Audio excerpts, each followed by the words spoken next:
مع العطر إبراق سامر بريز، واليوم شيسين ويفز مطاردة اصطياد الأمواج. بالنسبة للمظهر كما هضرنا عليه من قبل، العلبة كرتونية بيضاء اللون بالكامل، فيها نفس اللوغو هذا ولا الرسم هذا، علبة عادية جميلة. بالنسبة للقارورة خارجة عن المعتاد، بيضاء اللون بالكامل ومميزة بربطة العنق، الديزاين تاعها رائع.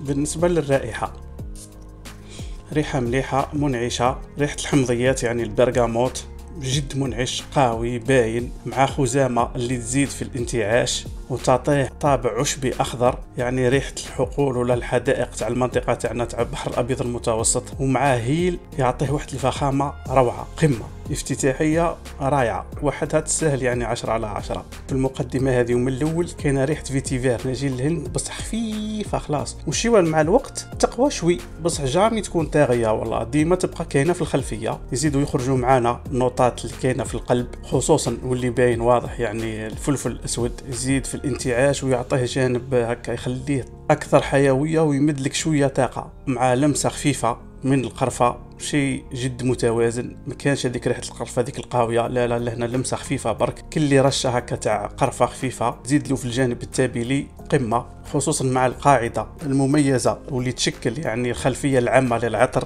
عندنا فانيلا تخليه ديما ناعم على طول الخط، عندنا الطونكا يزيد يقويله ويطول في الفخامه اللي فيه، وعندنا خشب الارز اللي يعطيه اكثر كثافه ويزيد له في الحضور تاعو. الرائحه روعه مميزه، ولكن ماهيش يعني خارجه عن المألوف، ماهيش ريحه جديده، الرائحه مألوفه. اللي خارج فيها عن المعتاد هو التدرج اللي جد باين في الريحه، وخصوصا سريع. هذه الريحه تعطيك المعنى الحقيقي لتدرج الهرم العطري. الريحه في الملخص جد منعشه ناعمه، مع خلفيه تابليه خشبيه تعطيك نشاط وحيويه. الريحه وحدها تستاهل 8/9.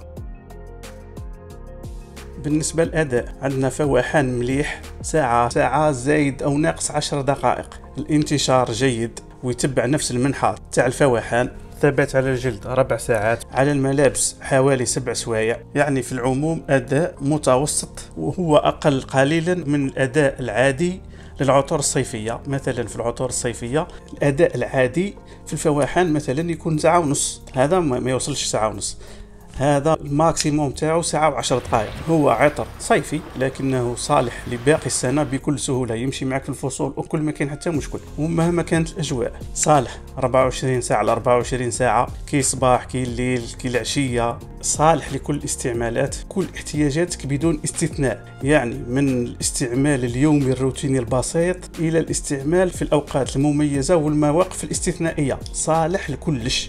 تقدر يعني تغطي لك عام كامل من الاحتياجات تاعك. والشيوا لازم يعني تزيد له عطر واحد اخر على الاقل باه تكسر به هذاك الروتين وما تخليش يولي ممل. حيكون جد مميز في العمل. هذا عطر شيك انيق متوازن، ما فيه يعني حتى حاجه مفرطه، ما فيهش هذاك الجانب الخيالي ولا لا فونتيزي هذيك، ما فيهش خلاص، ما فيهش الجانب هذاك المثير، لكنه قوي وجذاب وفخم، وهو جد كلاسيكي وجد معاصر في نفس الوقت. عطر ناضج جاد، ماهوش من العطور هذيك الشبابيه سويتيه بزاف. هذا جد متوازن رائع للعمل، جد ممتاز. ومهما كان يعني المنصب تاعك من القاعده الى اعلى هرم السلطه في المؤسسه ولا في المكان اللي تعمل فيه، حيأدي معك العرض وحيكون ممتاز. جد آمن، يعني سهل الارتداء، يمشي مع كلش، من أفخم الهندام الكلاسيكي إلى الهندام الرياضي، يمشي مع كلش ويخرج على كلش بدون إحراج وبدون استثناء. ريحة جد مستساغة، تجيب الإطراءات، بصح ماهوش مغناطيس تاع إطراءات، يعني هو 100% رجالي دون أي شك. بالنسبة لتقييم العطر، المظهر عندنا يعني العلبة عادية جميلة بصح عادية، القارورة رائعة فخمة خارجة عن المألوف، أداء أقل من العادي بالنسبة يعني العطور الصيفية من جميع النواحي، فواحان ولا انتشار ولا ثبات، راهو أقل من العادي الله غالب، ولكنه بالنسبة للأداء راهو يغطي لك كل احتياجات، وهذه نقطة يعني مميزة.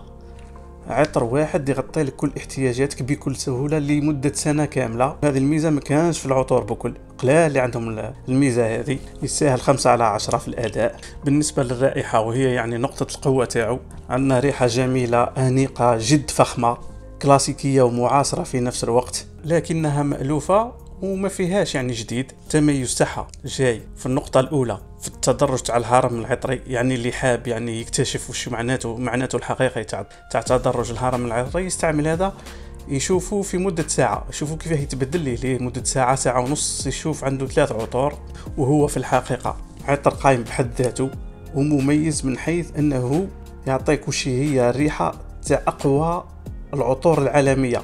في الأول عندكم ريحة العطور الزرقاء اللي هي بلود شانيل، اللي هي إغريك إيف سان لورون. هذا يشابههم في زوج ب90%، يعني ريحته كي تشمها في الأول خليط بين بلود شانيل وإغريك، ولا كما يقولوا بالإنجليزية واي من إيف سان لورون. وشي الكفة مايلة شوية أكثر لإغريك إيف سان لورون. بعد مرور نص ساعة عندك ريحة 70% 2 من أبرز عطور النيش في العالم، بيرسيفال بارفان دو مارلي مع لمسة كبيرة من ليتون كيف بارفان دو مارلي. وفي الآخر خلاص عندك ريحة نيشان هاسيفات، ثاني واحد من أشهر وأقوى عطور النيش اللي كاينة في الساحة. يعني السحر تاع العطر هذا يقدر يعطيك إيحاء تاع 3 على الأقل من أقوى العطور العالمية، ويعني تقدر تخدع به أصحابك.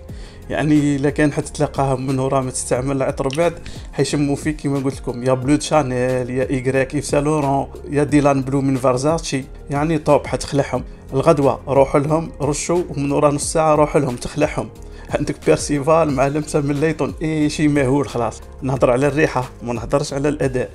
واليوم الثالث ديروا السنة، يعني السنة 40 دقيقة 45 دقيقة وروح لهم. يعني شويه الاداء ناقص بصح كيسلموا عليك يشموها سير فيك حيشموا هاسيفات من نيشان. يعني واش نقول لك في 3 ايام درت لهم ب 12 مليون ريحه حتخلعهم قطعا، وانت مداير واحد باقل من عشر الثمن. هذا يعني في حوالي 12,000 دينار، 1,200,000. اذا كان شميته وعجبتك ريحته وبيان سور وبالطبع يعني راضي، يعني مش راضي وبالطبع يعني قابل بالنقطة تاع الأداء اللي شوية تحت العادي، مبروك عليك التميز ودخول عالم الشهرة من الروائح.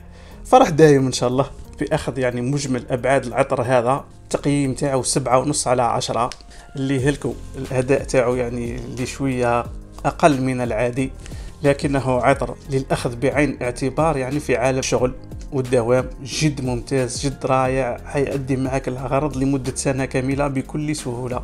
كان هذا كلش على ثاني عطور مجموعة إبرق الصيفية سامر بريز وشيسين ويفز. انتظرونا في العطر الثالث والأخير. اشتركوا به ما تفوتكمش الفيديو، اللايك، التعليقات، شاركوا الفيديو، والجاية إن شاء الله.